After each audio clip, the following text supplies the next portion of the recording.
To answer the question of what is the most important front floating skill, we first need to know the answer to, should you blow bubbles? The swim industry would say yes, but based on my experience of owning a swim school for 12 years, having taught thousands to swim, and being a prior Notre Dame school record holder, my answer is, I'm not so sure. I made this video for two types of people. The first is if you've never learned how to swim before, and the second is if you've attempted to learn how to swim before and still aren't able to do it. We will cover the pros and cons of blowing bubbles and how it relates to you successfully front floating. The first is buoyancy. Does blowing bubbles help or hurt my buoyancy? The first example is Coach Meredith blowing bubbles and following the process that most swim programs ask of you. Once your face is in the water, begin exhaling and blowing bubbles. The second example is Coach Meredith holding onto the air in her lungs and not blowing bubbles. So what do we notice? Well, in example 1, Coach Meredith immediately begins sinking in the water. Whereas in example 2, she stays buoyant and on top of the water. So why does this happen?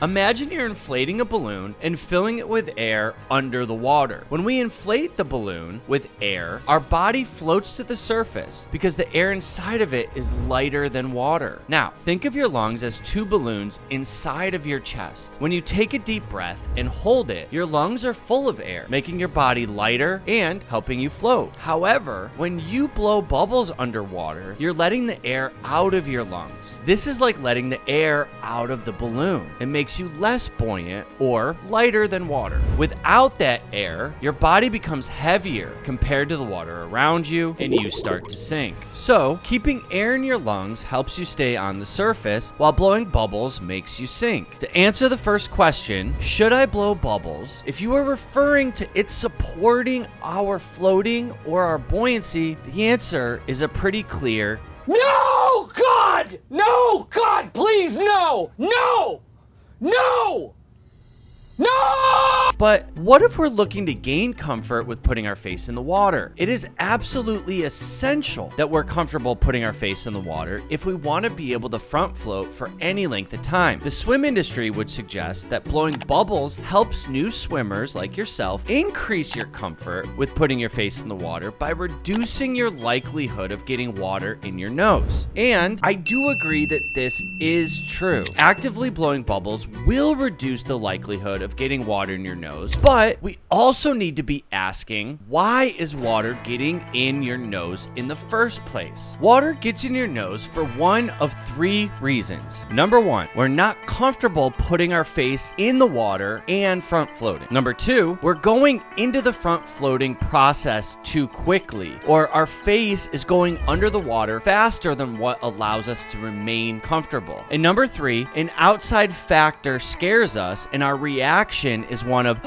and we end up inhaling water. It is here that we need a process for learning to comfortably and intentionally put our face in the water without the downside of reducing our buoyancy like I showed you earlier by blowing bubbles. The solution for number 1, we're not comfortable putting our face in while we're front floating, is to break down the movement into step-by-step parts, starting with just our chin, then going to our chin and mouth, chin, mouth, and nose, and finally chin, mouth, nose, and the top of our head. The solution for number 2 is to slow the movement down and only submerge our face with intention when we are 100% relaxed. But how do we ensure that we're 100% relaxed every time? Well, we need a process for that. And we share our entire step-by-step relaxation process that we've used to teach thousands to swim with a 99% success rate. Click on the link in our bio and join our free adult Learn to Swim community. And finally, number 3, an outside factor scares us and our reaction to that supports us inhaling water. This is an experience that takes time, practice, and exposure to prevent. The goal is to observe any outside scary factor, but not actually react to it. You see, frequently, it is not the factor itself that causes the water to go in our nose, but it's the reaction to that scary event that causes us to inhale water up our nose. nose. So, does blowing bubbles help us reduce the likelihood of preventing water from getting in our nose? Well, yes, but there are much better ways to achieve the same result without the downside of eliminating the buoyancy created by the air in our lungs. It is clear that the most important skill for front floating success is a relaxed breath hold. Nothing contributes more to our buoyancy than a relaxed deep breath and air filling our lungs. Guys, thank you so much for joining me today. If you found this video helpful, we ask that you like and subscribe to our channel. We release new Learn to Swim videos twice a week, and don't forget to click the link in the bio to join our free Adult Learn to Swim community. Thank you so much, and I can't wait to see you in the next one.